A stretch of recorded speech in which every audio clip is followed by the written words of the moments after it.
السلام علیکم ورحمۃ اللہ وبرکاتہ۔ جیسا میں نے آپ سے پچھلے درس میں کہا تھا، پچھلی قسط میں کہا تھا، جب ہم نے ہندو اور ہندو مت پر بات کی تھی کہ ہندوؤں کی طرف سے اکثر یہ سننے کو ملتا ہے کہ ہمارا مذہب دنیا کا قدیم ترین مذہب ہے اور تمہاری تو تاریخ ہی کیا ہے، تم تو 1400 سال پرانے ہو، دنیا کے نئے ترین مذاہب میں سے ہو، تمہیں کیا معلوم، تم تو بعد میں آئے ہو، اور اس طرح کی کئی باتیں سننے کو ملتی ہیں۔ تو اس غلط فہمی کا آج ازالہ کرتے ہیں تاکہ یہ بات سب کو سمجھ میں آئے۔ دیکھیں، اسلام کوئی نیا دین نہیں ہے، کوئی نیا مذہب نہیں ہے، یہ 1400 سال پہلے منظر عام پر نہیں آیا۔ اس دین کے بانی جو کنسیڈر کیے جاتے ہیں کہ حضور صلی اللہ علیہ وسلم، محمد مصطفیٰ، جسے یہ کہتے ہیں محمد صاحب، ہندو برادری، انہوں نے اس مذہب کی طرح نہیں ڈالی۔ انسان کو پہلے دن سے ہی یہ پاٹ پڑھایا گیا جب پہلا انسان دنیا میں آیا، جسے آدم کے نام سے مسلمان جانتے ہیں، کہ ایک خدا کی عبادت کرنی ہے، ایک ایشور ہے، ایک ہے رب، ایک اللہ ہے، اس کی عبادت کرنی ہے۔ اور یہی پاٹ انسانوں نے شروع سے پڑھا، اور اسلام دنیا کا سب سے پہلا اور سب سے قدیم ترین مذہب ہے۔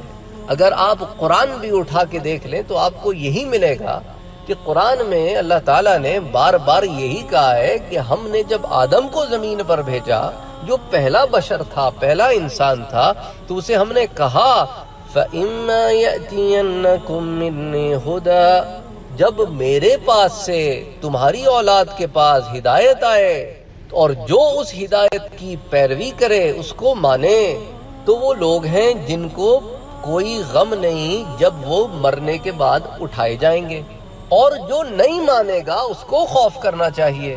تو یہ تو پہلے دن سے ایک ہی پاٹ پڑھایا ہے کہ ایک اللہ ہے، ایک خدا ہے، ایک وہ ہستی ہے جس کی سب نے عبادت کرنی ہے، اس کے علاوہ کسی کی عبادت نہیں کرنی ہے۔ تو اسی میسج کو عرب میں، مکے میں محمد مصطفیٰ صلی اللہ علیہ وآلہ وسلم نے انٹروڈیوس کیا، کیونکہ مکے والے بھی پتھروں کی پوجا کرتے تھے۔ اسی لیے اس بات کی ضرورت پیش آئی کہ ایک دفعہ پھر انہیں بھی صحیح مذہب کی طرف لایا جائے، اور وہ سمجھتے تھے کہ ہم صحیح ہیں۔ ان کے پاس نہ کوئی کتاب تھی، نہ کوئی ذرائع تھے، وہ کعبے کی مجاور بھی تھے، اور وہ اپنے آپ کو حق سمجھتے تھے کہ ہم ابراہیم علیہ السلام کے مذہب پر ہیں، حالانکہ وہ اس مذہب سے کوسوں دور تھے۔ اور یہی پاٹ ہمیشہ سے ہر نبی نے اپنی قوم کو پڑھایا ہے۔ آپ قرآن کا مطالعہ کریں گے تو آپ کو پتہ چلے گا کہ چاہے وہ بنی اسرائیل کے نبی ہوں، چاہے بنی اسرائیل سے پہلے کے نبی ہوں، چاہے نوح علیہ السلام ہوں، چاہے آدم علیہ السلام ہوں، ہر زمانے میں یہی میسج رہا ہے، ایک خدا کی عبادت کرنی ہے، اور یہی مین میسج ہے۔ جو باقی رولنگز ہیں وہ وقت کے ساتھ ساتھ چینج ہوتی رہتی ہیں۔ کسی قوم کو 5 نمازیں ملیں، جیسے ہمیں، اس کو ہم کہتے ہیں امت۔ کسی امت کو 3 نمازیں ملیں، کسی کو شاید کوئی بھی نہ ملی۔ روزے سب رکھتے تھے، لیکن کتنے رکھتے تھے، کیسے رکھتے تھے، اس کی تعداد میں اختلاف ہے۔ حج سب پہ فرض تھا، نہیں تھا، واللہ عالم، اللہ بہتر جانتا ہے۔ تو یہ تعلیمات تو مختلف ہو سکتی ہیں۔ بنی اسرائیل کو تورات کتاب دی گئی، زبور کتاب دی گئی، عیسائیوں کو انجیل کتاب دی گئی، کیونکہ وقت کے ساتھ ساتھ احکامات بدلتے ہیں، لیکن ان کتابوں کی اصل ایک ہے کہ ایک اللہ کی عبادت کرنی ہے، مرنے کے بعد دوبارہ اٹھنا ہے، اس کو اپنے کیے کا جواب دینا ہے۔ برے لوگ جائیں گے جہنم میں، اچھے لوگ جائیں گے جنت میں، اور جو اللہ کے پیغمبر ہیں ان پر ایمان لانا ہے، سب کو ماننا ہے، اللہ کی طرف سے جتنے پیغمبر آئے ہیں ان سب کو ماننا ہے۔ اور پھر اور بہت سارے کانسیپٹس ہیں، میں بڑا آسان کر کے آپ کو یہ چیز سمجھا رہا ہوں۔ تو یہ غلط فہمی اگر کسی کے ذہن میں ہے تو وہ نکال دے۔ حضور صلی اللہ علیہ وآلہ وسلم کیا ہے؟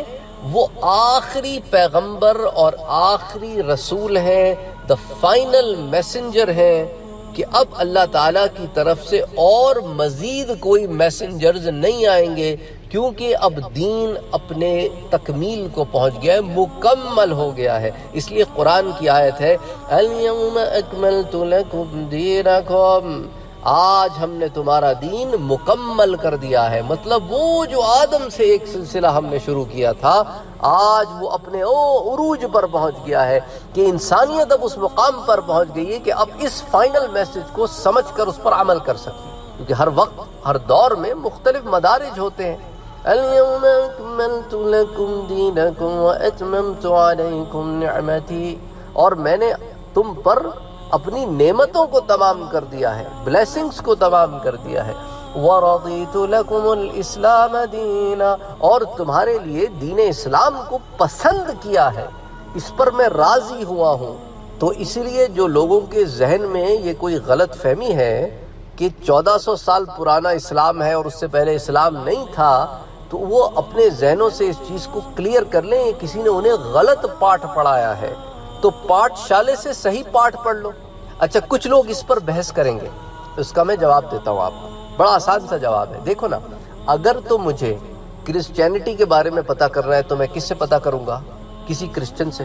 ہندوازم کے بارے میں پتہ کرنا ہوگا، ہندو دھرم، جس کو ابھی میں نے آپ سے پچھلے درس میں بھی کہا کہ ویدک دھرما، ان کے بارے میں پتہ کرنا ہوگا تو میں وید پڑھ لوں گا، مہا بھارتا پڑھ لوں گا، کوئی ان کی کتاب پڑھ لوں گا، ان کے پرشوں سے پوچھ لوں گا، ان کے بڑے بڑے پنڈتوں سے پوچھ لوں گا. لیکن جب اسلام کا پوچھنا ہو تو اسلام والوں سے پوچھو گے یا خود اپنی مرضی سے جو مرضی چاہے بولتے پھرو گے؟ تم اپنی مرضی سے اسلام کی ڈیفینیشن بناؤ گے، مسلمانوں کی ڈیفینیشن بناؤ گے اور وہ بولو گے کہ یہ ٹھیک ہے، یا مسلمانوں سے پوچھو گے کہ بھائی یہ سوال ہے، اس کا کیا جواب ہے؟ تو اب مسلمان جواب دے رہا ہے تو مسلمان تمہیں صحیح جواب دے گا نا اپنے بارے میں. بہرحال مختصر بات یہ ہے کہ اس غلط فہمی کو دور کرنے کے لیے ساری تمہید میں نے باندھی ہے. اللہ تعالیٰ مجھے بھی ہدایت دے، آپ کو بھی ہدایت دے، اور ہمیں امن بھی اور آشتی دے، عافیت دے. اب دیکھیں نا، دو زبانوں کے لفظ ہیں. امن تو اردو میں بھی استعمال ہوتا ہے، عربی میں بھی، آشتی ہندی میں، اور عافیت عربی میں استعمال ہوتا ہے زیادہ تر. عافیت ایک ایسی چیز ہے کہ اس میں تکلیف کوئی نہیں اور سکون ہے، درد کوئی نہیں اور سکون ہے. تو اللہ تعالیٰ ہم سب کو پیار محبت سے، ملن سے رہنے کی توفیق عطا فرمائے اور آپس کی ان نفرتوں کو دور کرے. وما علینا الا البلاغ.